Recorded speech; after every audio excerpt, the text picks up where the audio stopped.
Hey guys, today we're diving into another truly horrifying case. If you want to support my channel, make sure to subscribe and stay active. It really helps me out. I'd be super grateful for that. Let's get started. Achieving greatness in professional sports often involves a heightened level of intensity. Athletes train not just physically, but mentally. They prepare themselves to dominate their opponents. That competitive mindset can be just as crucial as the hours spent in the gym. Many say the most successful athletes thrive on what's called healthy sports aggression. But what happens when that mindset spills over into everyday life, turning into uncontrolled anger and outbursts beyond the arena? The story of former American professional mixed martial artist Jonathan Koppenhaver, better known by his fight name, War Machine, is as compelling as it is disturbing. He went from rising star on a popular reality show to a controversial MMA fighter and successful adult film performer to a convicted offender serving life behind bars. Throughout his career, he built a persona around being a brash, confrontational figure. That image, tough, unpredictable, defiant, made him recognizable and helped boost his popularity.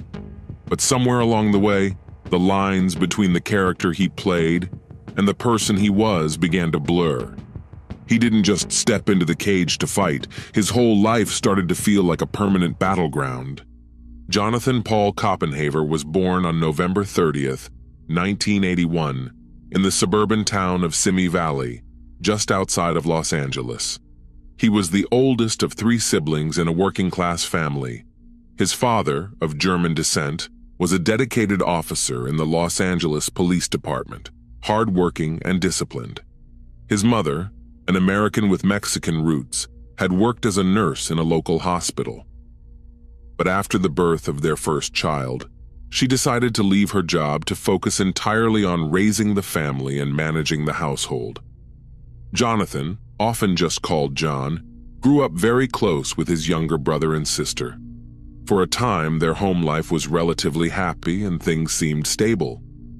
But after the birth of their youngest sibling, their mother began to spiral into a deep emotional struggle. She slipped into a long-term depression and, searching for relief, began drinking heavily. What started as a coping mechanism soon became a daily habit. Their father worked long hours and was rarely home, unaware of how much things were deteriorating. Over time, their mother's condition worsened, and she began using illegal substances. By the time John was around 10, he had taken on the role of caregiver, not only for his brother and sister, but for his mother as well. He was doing well in school, helped the younger ones with homework, learned to cook, and took care of the house. At the age of 13, John experienced a traumatic event that would haunt him for the rest of his life. One evening, while the entire family was at home, his father suddenly collapsed from a heart-related emergency. Their mother was unconscious after taking another dose of substances, leaving John as the only one able to act. He immediately called emergency services and tried to perform life-saving measures on his own, doing everything he could to keep his father alive until help arrived. Tragically, John's efforts weren't enough. His father passed away before paramedics reached the scene. John was just a kid, but no matter how much he did, he couldn't shake the feeling that he had somehow failed. That burden stayed with him, leaving a heavy emotional scar. What's even more shocking is that despite his mother's ongoing struggles with alcohol and illegal substances, no action was taken to remove the children from her care. They remained with her, and John, still barely a teenager, became the de facto head of the household. They lived off modest savings left by their father, while their mother spent most of her assistance checks on alcohol and powerful chemicals. Despite the chaos at home, John continued to excel academically and was considered one of the top students in his class. Teachers often remarked on his intelligence, drive, and quick thinking, but his behavior outside the classroom began to change rapidly. He became anxious, volatile, and quick to anger, frequently getting into arguments and physical fights with his peers. John started working odd jobs early on, doing whatever he could to help support his family. At the same time, he got seriously into sports, hoping to eventually turn that passion into a career. He found himself drawn to combat sports, not limiting himself to one style, but training across several disciplines. It gave him an outlet, a way to channel his aggression productively, clear his head, and stay focused. Over time, his training routine became a core part of his life. He hit the gym daily, and his coach quickly recognized his natural ability. John had serious potential, and many believed he could go all the way to the top. At the same time, he kept juggling work and school, and excelling at both. He was smart, physically gifted, and incredibly driven. Despite everything he had been through, John managed to graduate from high school with good grades and went on to college. He eventually enrolled at Dixie State University, majoring in biology. He had a sharp mind and did well academically, but the aggression never really left him. His struggle to manage emotions, especially anger, led to multiple run-ins with the law, including several arrests.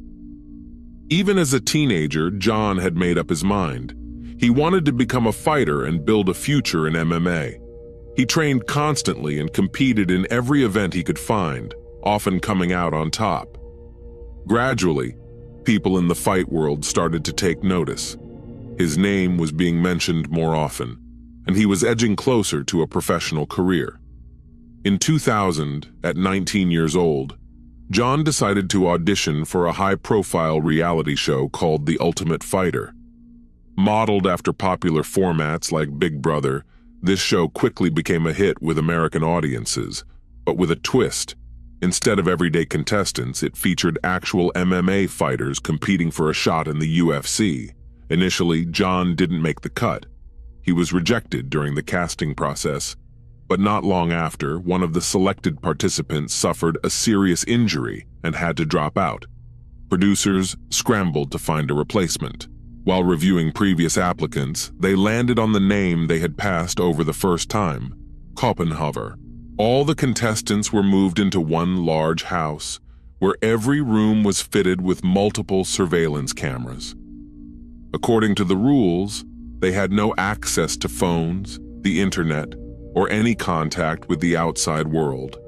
The grand prize for the show was a $1 million payout. Each week, one participant was eliminated, not through voting, but by the results of one-on-one fights. Whoever lost had to leave the show and go home. As with most reality TV formats, there wasn't a strict script. Spontaneity and raw emotion were encouraged. John, with his bold personality and confrontational style, quickly became one of the show's most visible figures. Audiences loved his confidence, and he quickly gained a fan base, turning into a breakout reality star. The Ultimate Fighter gained more attention for the drama inside the house than the fights in the ring. What started as a competitive sports series evolved into a kind of high-stakes reality drama. Confrontations, rivalries, and alliances took center stage, and contestants were often divided into opposing groups. John developed a reputation as a hothead and an instigator. He didn't need much of a reason to start a fight. His aggressive attitude kept tensions high, and the show's producers didn't seem to mind. Fans cheered him on, but despite his popularity, John didn't make it to the finals. He was eliminated during the 6th season before reaching the end. Even though John didn't win, his time on the show catapulted him into the spotlight. His professional MMA career gained serious momentum. He made his UFC debut with a win over Jared Rollins. Competing in the welterweight division, John fought in 19 matches total and secured 14 wins. But outside the ring, things started falling apart. John's unpredictable behavior and inability to control his anger led to multiple run-ins with the law. On September 22, 2007, he was arrested for assaulting a man in a parking lot. The two had argued over a space, and the situation escalated into a physical altercation. John reportedly kept hitting the man until he lost consciousness. The victim filed a complaint, and John was taken into custody. But instead of showing remorse, he gave a controversial interview, saying he had done the man a favor because he could have done more damage but chose not to. His comments triggered public backlash and painted him as volatile and dangerous. Surprisingly, this notoriety only boosted his career. John embraced the role of the antagonist. He leaned into his reputation, using it to generate headlines and attention. His behavior drew comparisons to another infamous fighter known for mixing sports success with off-ring controversies, Conor McGregor. By mid-2008, Copenhaver made the decision to legally change his name to the alias War Machine. He believed it perfectly captured both his personality and mindset. It sounded tough, intense, and fitting for the world of full-contact sports that he had immersed himself in. That same year, War Machine found himself at the center of yet another controversy involving an assault. Once again, the conflict started over something minor, but escalated to the point of legal action. To many observers, it was clear that John was heading down a dangerous path in terms of his behavior. He didn't need a reason to get into a fight. He seemed to actively seek out confrontation. Despite the ongoing incidents and arrests, his professional MMA career continued to thrive. He kept competing in major events and racked up one victory after another. His name was becoming increasingly recognized in the MMA world, and it wasn't long before he was invited to compete in the UFC, the sport's most prestigious organization. He even received a Knockout of the Night award, earning praise for his performance in the octagon. In 2009, John made a surprising public announcement. He planned to explore acting, but not in the traditional sense. He chose to enter the adult entertainment industry. With his youthful yet rugged appearance and highly athletic physique, John made an impression on camera. His performances quickly gained attention, and his career in that field became just as talked about as his MMA record. In his first year in the industry, he appeared in 13 films, often alongside well-known performers. He balanced both careers, fight and film, while also signing several endorsement deals that brought in significant income. But his success was once again overshadowed by personal controversy. In August 2010, John was arrested after a violent incident at a California nightclub. He physically attacked another guest, and this time, the severity of the situation left little room for leniency. He was sentenced to 1 year in jail. Shortly after, additional incidents came to light, and his sentence was extended to 2 years and 2 months, with the possibility of parole after 1 year. While incarcerated, John's behavior was as confrontational as ever. He frequently got into altercations and was eventually classified as high risk. As a result, he spent most of his sentence in solitary confinement. By that point, it was becoming clear that his aggression was no longer just part of his competitive persona. Many began to view it as a serious behavioral problem. Some even attributed it to the pressures of fame or emotional instability. After being released, John returned to the ring and secured several notable victories against tough opponents like Roger Huerta, Blas Avena, and Vaughn Anderson. Around the same time, he launched a personal blog and social media page to connect with his growing fan base. His content was unusual, often just him speaking directly to the camera, sharing personal thoughts, reflections, and stories from his past. In just a few days, tens of thousands of fans subscribed to his platform. His audience was diverse. Some followed his fighting career, others were interested in his time in the film industry, and many were drawn by the ongoing controversies that had followed him since his early reality TV days. In 2011, John decided to launch his own line of athletic and casual clothing. The standout features of his brand were its bold, aggressive graphics and tough, in-your-face slogans, designed to build the image of a so-called alpha male. The merchandise was sold mainly through online platforms and quickly gained popularity, helping the business thrive. John continued to act in a confrontational manner, and even in his video blog, he often spoke openly about his anger issues and how hard it was to control them. His language was filled with profanity, and he frequently vented about people who annoyed him, sometimes claiming he wouldn't hesitate to use force if provoked. Occasionally, he'd even film himself in heated exchanges with random strangers on the street. By 2013, he had reached the peak of his adult film career. He appeared regularly in adult productions and participated in provocative photo shoots for well-known magazines. During one of these shoots, he was paired with a model named Christine McKinday, who was known in the industry by her stage name, Christy Mack. She was 11 years younger than John, but despite the age gap, the chemistry between them was immediate, and the two quickly entered into an intense relationship. A bit about Christine. Born in 1992 in a small town in Indiana, she came from a modest family with no ties to the entertainment industry. Former classmates and teachers remembered her as quiet, kind, and responsible, a girl who loved literature, took school seriously, and spent her free time dancing. During high school, Christine fell in love with a classmate, and the two began dating. Eventually, they decided to get married. Both sets of parents were strongly against such a young commitment, but the couple ignored the warnings. As soon as they both turned 18, they made it official. Unfortunately, the marriage didn't last.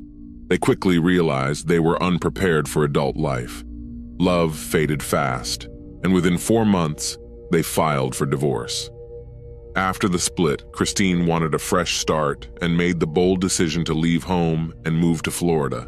She settled in Miami, where she took on any job she could find just to pay rent and stay afloat.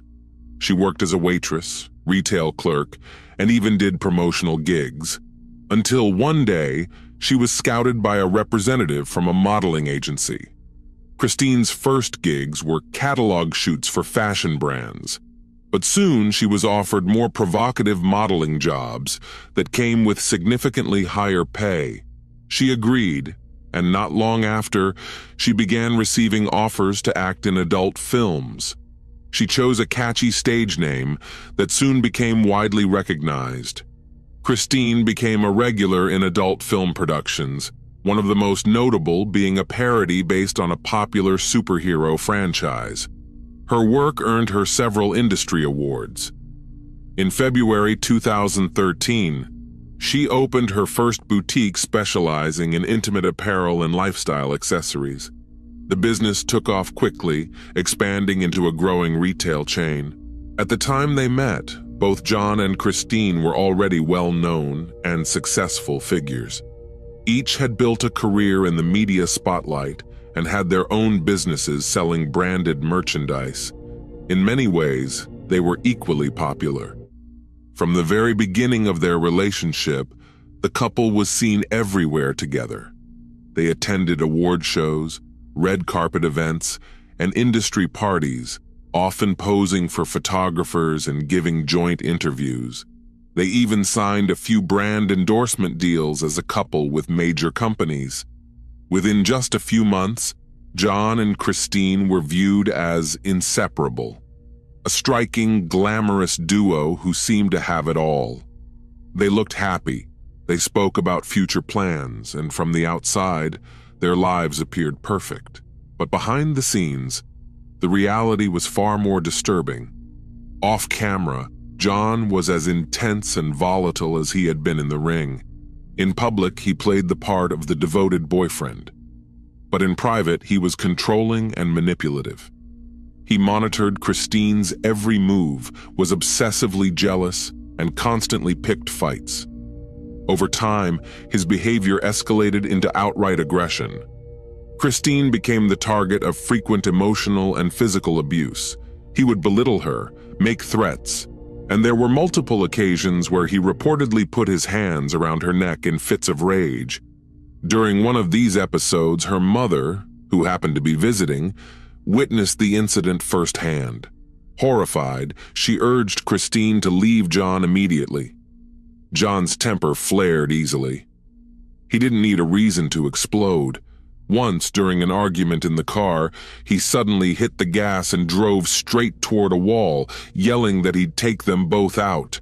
Christine barely managed to grab the steering wheel in time and avoid a crash. On another occasion, when a similar incident unfolded, she quickly unbuckled her seatbelt and jumped out at a red light. Christine tried to end the relationship multiple times, but John always managed to pull her back in, begging for another chance, making promises to change. Deep down, she knew there was no future with him, but she was afraid.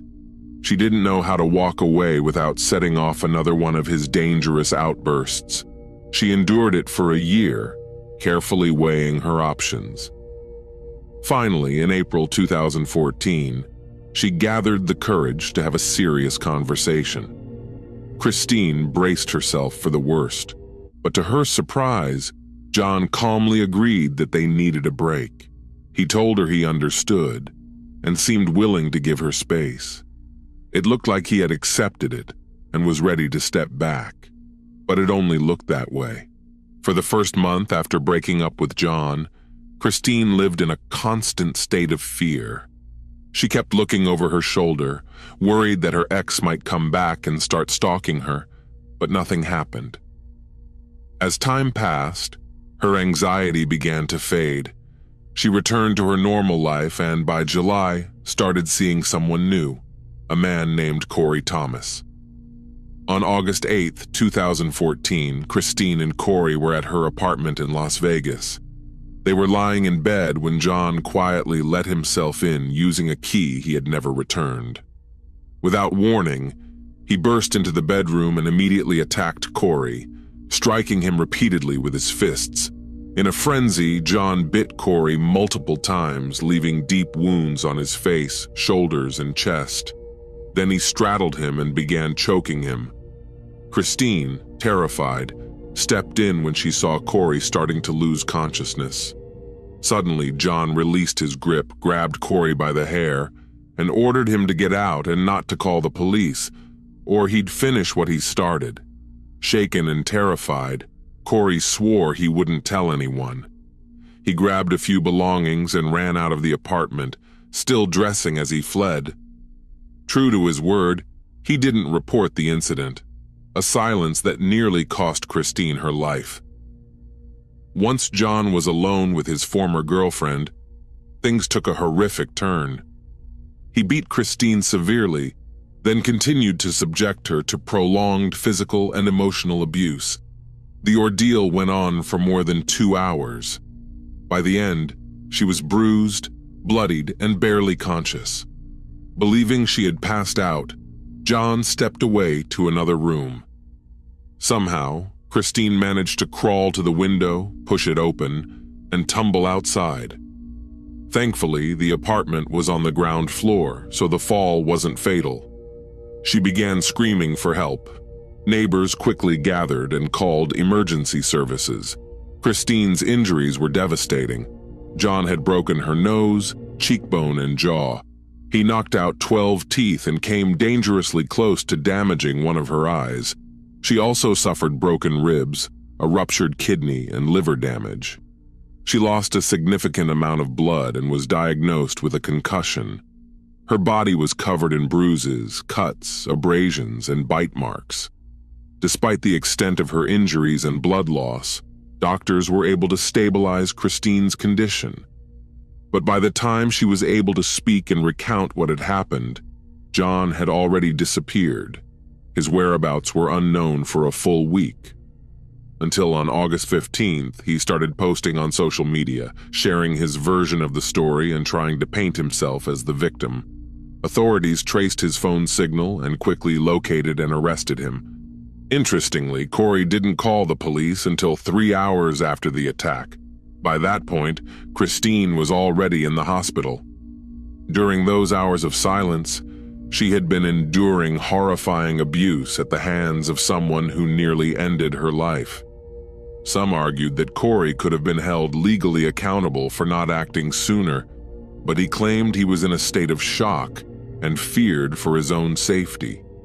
In the end, no charges were filed against him, and he testified in court solely as a victim. While being held in custody awaiting trial, Koppenhauer attempted to harm himself. He fashioned a makeshift noose out of a bedsheet and tried to end his life in his cell. Fortunately, guards intervened in time and pulled him down. The incident resulted in a nearly 3-month delay in the court proceedings. During the trial, John repeatedly tried to portray himself as the one who had been wronged. He claimed he had been betrayed by his partner, which, according to him, triggered the outburst. His defense attorney spoke at length about his troubled upbringing and childhood trauma, hoping it would earn the court's sympathy and lead to a lighter sentence. On February 15, 2017, John Koppenhauer was found guilty on all counts brought against him. He was sentenced to life in prison with the possibility of parole after 36 years.